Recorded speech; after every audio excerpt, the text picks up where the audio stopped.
So this is the ghosts of the 12 bridges. If you've ever walked over one of Joel Parker's Whitney's old bridges at night, especially in the Clover Valley, you might not have been entirely alone out there. Some say a flicker of light still wanders the creeks in our area. From Clover Valley to Cata Verdara, this is the story of the bridges that never sleep and the builder who couldn't let them go. So first, a little bit of context.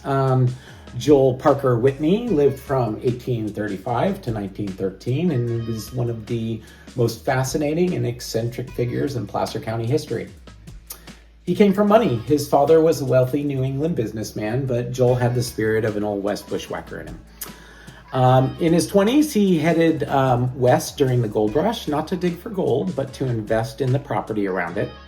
By the late 1850s, he had brought up a huge swath of property stretching from the modern-day Rockland through Lincoln, eventually owning actually over 20,000 acres of land out here, which is, that's a lot of land. Whitney's bridges were more than just infrastructure, they were his signature. Most of the roads on his land were rugged and full of steep drop-offs, so between 1883 and 1888, he hired the masons to construct a series of 12 granite bridges that connected the main wagon routes across his ranch. Each bridge was hand-cut from granite, the same quarry actually that was used to build the California State Capitol. So the bridges weren't for rivers, most of them crossed ravines, dry washes, steep wagon paths, and they were treacherous in the winter or after heavy rains. So Whitney oversaw the construction personally. According to local accounts, he was meticulous, demanding, and deeply proud of the craftsmanship that he was having done. So he believed that by linking every part of his ranch with stone, he'd bind the land together for generations. He might have actually inadvertently had his wish come true, but just not in the way he thought. If you've lived in Lincoln or Rockland long enough, you've heard his name. Maybe you've driven past Whitney Oaks or played around at Cata Verdara, or walked your dog through Clover Valley Park. Places that all trace back to one man's dream of building something that would outlast him. Now Whitney just wasn't any rancher. He was a millionaire back when the word still meant something in the world. So he built his fortune in land, railroads, and a whole lot of other bold ideas. He even had a pyramid constructed right here. So that's the truth. We have a real pyramid, 15 feet tall and made of granite. It was his final statement to the world. A monument to a man who thought that he could outbuild time, and maybe he did. So Whitney wanted the roads that flowed through, his property to be smooth, graceful, and permanent. He called on the masons from Rockland quarries and said, don't build me a bridge for the decades, build me a bridge that will last forever. And they did.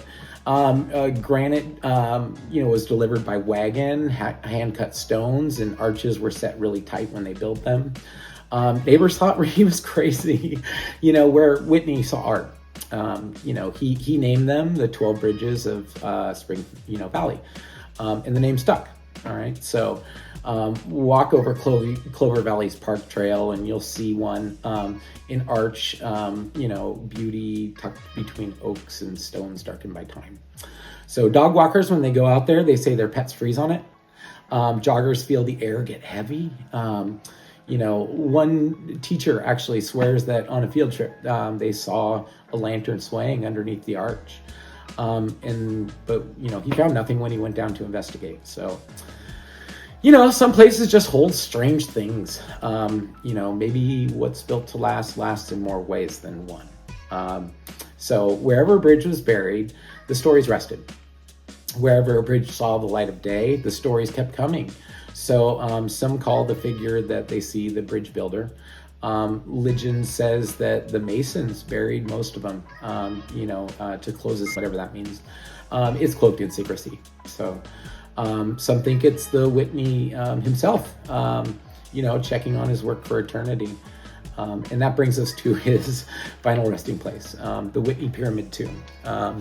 So in the middle of that hollowed site sits the Whitney Pyramid, over 15 feet tall, made of solid granite blocks, it's a slice of Egypt within 10 miles of you.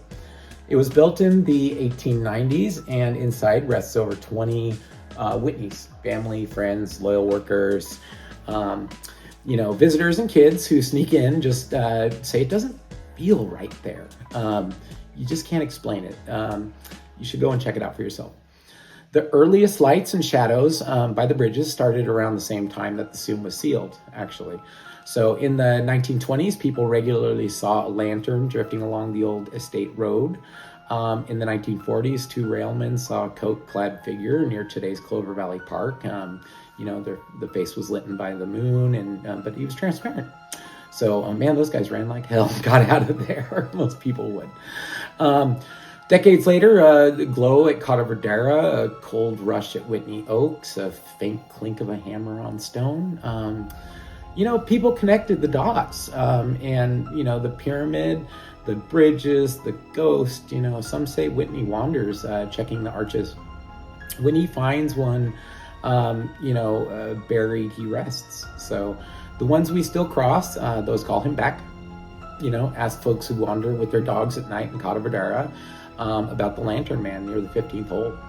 On foggy nights, a small light moves along the creek, steady and deliberate, inspecting. Look for it this winter when it's foggy in the evening. It actually starts near an old granite bridge that follows the bend around the 15th hole. So, right where the air drops like 10 degrees when you're walking by it. I heard that security one time saw a tall figure with a glowing light out there. The glow passed right through a tree. So he clocked out early, went home, and quit the next day, leaving only rumors of what happened. Clover Valley Trail has its stories too. Too many to mention, in fact. A swinging glow under the arch, a name called in the fog, a soft splash, and then darkness. Contractor once said that equipment failed in one section, and then the next morning when he went out there, there was a shovel upright in the dirt. So golfers chasing a lost ball might, see a man mid-bridge, a hand on granite, studying the stones, and then gone. There's no anger in these tales. There's no horror, just a presence. If you see the glow, just nod and keep walking. It's probably just Joel making his rounds. These stories don't end. They just change shape, like fog around old stones. So people change, roads change, the land keeps its secrets. So if you pause mid-bridge in the Clover Valley and you hear it, maybe the stone on water, handwork that refuses to fade, line up a shot near Cota Verdera's 15th hole and the wind stills and the fairway hushes. Maybe that's just Joel walking on, to check his bridges again. So he is truly woven into this place, and even the schools and the streets still carry the 12 bridges in their name. Maybe that was his hope, not immortality, but eternal connection with our land. So don't go hunting for ghosts, please. You may wake something resting. But next time you're on 12 Bridges Drive or that strange little trail up by Ridgecrest with the giant stones, look at the stones themselves. You might, find some clues that kind of lend some credibility to this. So if a flicker catches your eye, don't be afraid. It might just be the bridge builder, checking on the place he loved so much. So as always, here's a reality check, truth versus legend. Joel Parker Whitney was a real Gilded Age land baron who owned over 20,000 acres of land that we're on right now. He built 12 granite bridges between 1883 and 1888. Several remain in the Clover Valley, Whitney Oaks and Cota Verdera.